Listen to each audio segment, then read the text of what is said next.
The Soviet Union. The imagined future as the guide for history. Ever since Marx's death, the disputes over what Marx really meant have been intense. Some Marxists have quarreled bitterly over purely theoretical issues. After all, the ideas of Marx and Engels had changed as their system of explanation evolved. But most disputes were triggered when the Marxist interpretation of human life confronted actual life situations. In scholarly terms, that meant the need to reconcile empirical evidence with Marxist theory and the recognition that Marxist theory as well was subject to the critical scholarly code. But the fiercest disputes have arisen when mass movements used Marxist ideas as tools in the business of life. To the masses, or the bourgeoisie, and that, of course, of the industrial workers, Marxism offered a guide in the political struggle and a source of inspiration, hope, and faith, with its promise of a coming age of plenty, non-exploitation, and happiness. Hence, the Marxist vision of history formed an integral part of many Socialist Party programs and became subject to the disputes involving them. These disputes took on a new coloration after the year 1917.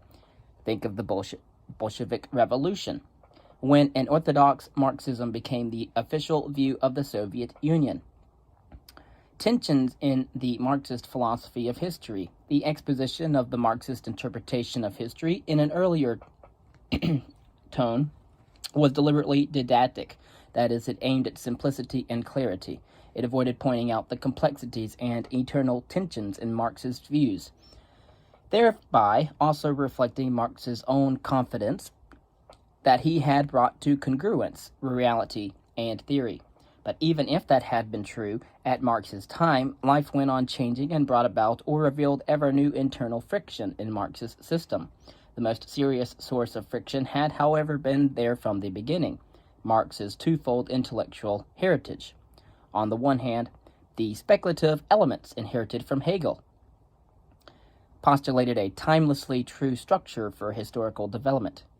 On the other hand, Marx had observed the actual conditions of factory workers, that is, he had actually gained experience and empirical insights. In its widest sense, the discussion on and about the Marxist philosophy of history has been over which role of these two elements should play in the ongoing adjustment of that philosophy to changing conditions. In the Soviet Union and its dependent states, the discussion was short-circuited by excluding empirical modifications of the basic historical interpretation. Although in Soviet historiography, the influence of the Russian past and Soviet experience actually became all-pervasive. In the Western world, the strong critical and empirical traditions and the entirely different social and political developments brought adaptive changes that reached deep into Marxist historical thought, even to the point of interpreting Marxism only as a method. Marxist historiography as state ideology. At the beginning of the new Marxist state stood a paradox. In the year 1917, disintegrating Tsarist Russia offered to the revolutionary Marxism of Lenin a chance for success.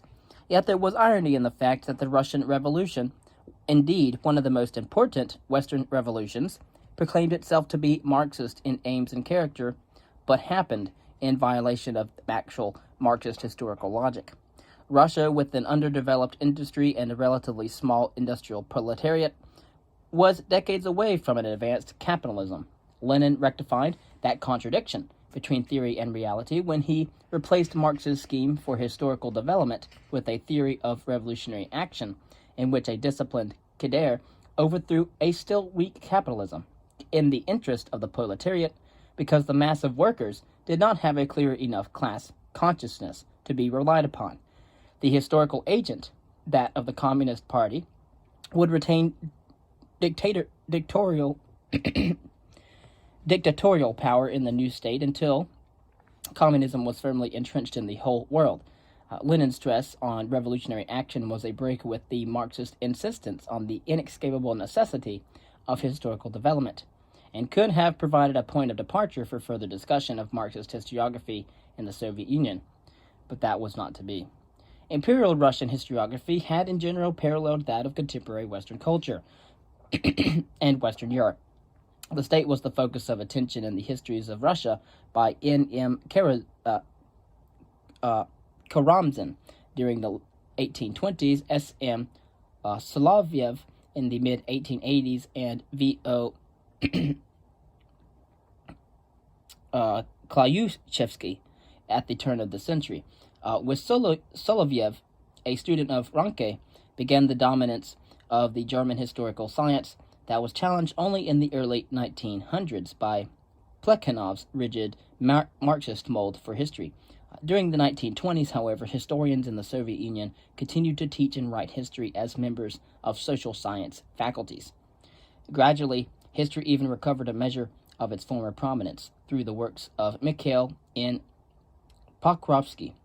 His Russian history, published in 1920, pleased Lenin because it stressed Marx's schematic elements, such as broad generalizations, the clear identification of historical periods with Marx's mode of production, a strict economic determinism, the downgrading of the individual's role, and the de-emphasis of Russian history in favor of an internationalist outlook.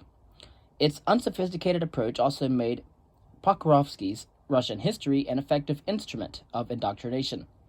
Pokrovsky did not object to such a use, since he considered history the most political of all the social sciences. The situation changed radically when the Soviet Union entered a decade of political turmoil in the late 1920s. Stalin's suppression of his internal opponents, the first 5-year plan with its merciless economic demands and an increased sense of isolation from the world, led to an end of the latitudinarian attitudes and ever tighter limits on the permissible for historians. Gradually, the suspect of bourgeoisie historians with their attachment to neutral scholarship were replaced by younger historians with proletarian backgrounds and an ideological enthusiasm without critical checks. The proper historical interpretation was defined more and more narrowly, and deviations from that were seen not as merely erroneous, but as subversive.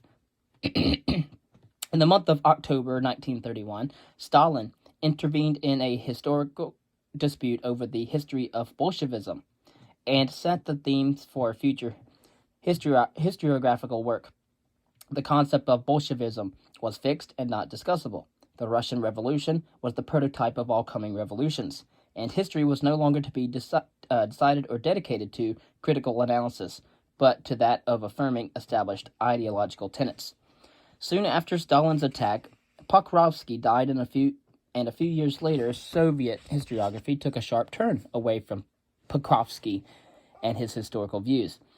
His strict Marxist schematism contradicted the new emerging interpretations, which were more inclined towards enhancing the importance of individual actions and the Soviet state. Lenin and Stalin's actions were declared to have been decisive to the course of human events. There also grew the awareness that all the talk of objective conditions governing everything and of the withering away of political institutions once exploitation had disappeared were detrimental to the building of the socialist state. Pokrovsky's views were declared to have been aberrations, and the relationship between objective conditions and superstructure was then redefined by Stalin. In the new socialist state, Stalin says that, quote, the part played by so-called objective conditions has been reduced to a minimum, whereas the part played by our organizations and their leaders has become decisive, exceptional. What does this mean? It means that from now on, 9/10 of the responsibility for the failures and defects in our own work rests not on objective conditions, but on ourselves, and on ourselves alone. End quote. That meant the abandonment of a strict historical determinism. The Soviet Union emerged as the creation of the will and skill of revolutionary leaders, as much as it did of the logic of human events. Pokrovsky's approach posed another problem. He had completely subjected Russian history to the Marxist scheme of development. Soviet citizens, indeed, had only one assurance of continuity in their collective life. They had to see themselves as participants in the gradual worldwide development toward a communist society. But in that grand global scheme, the Russian past had no more and no less a status than that of any other past. Hence, Pokrovsky had not hesitated to offend Russian nationalism by indeed admitting the crucial role of the Vikings in the founding of the first Russian state. by granting the conquering Mongols equal cultural status to the Russians, and by calling the Russian Empire a prison for nationalities. But Stalin, who insisted on the leading role of the Soviet Union in the development of world communism, once again wished to foster patriotism in the Soviet Union. The continuity of Russian history became an important support for social cohesion. Historians continued to be concerned when the exact periods of feudalism, capitalism, and socialism had begun and where they had ended, or how many modes of production Marx and Engels had stipulated. 3 or 4 of such modes. But they also spoke in Slavophile terms about the Soviet Union's leadership role, patriotism, and love of the homeland. Historical figures and picturesque descriptions of past Russian personages and events overshadowed abstract schemes. The basic periodization of Western history reverted to the traditional triad, that of ancient, medieval, and modern. In addition, controversies once hotly debated by scholars were now settled in accordance with the party line. It was simply stipulated, for example, that feudalism existed in Russia from the 9th century to the 19th century.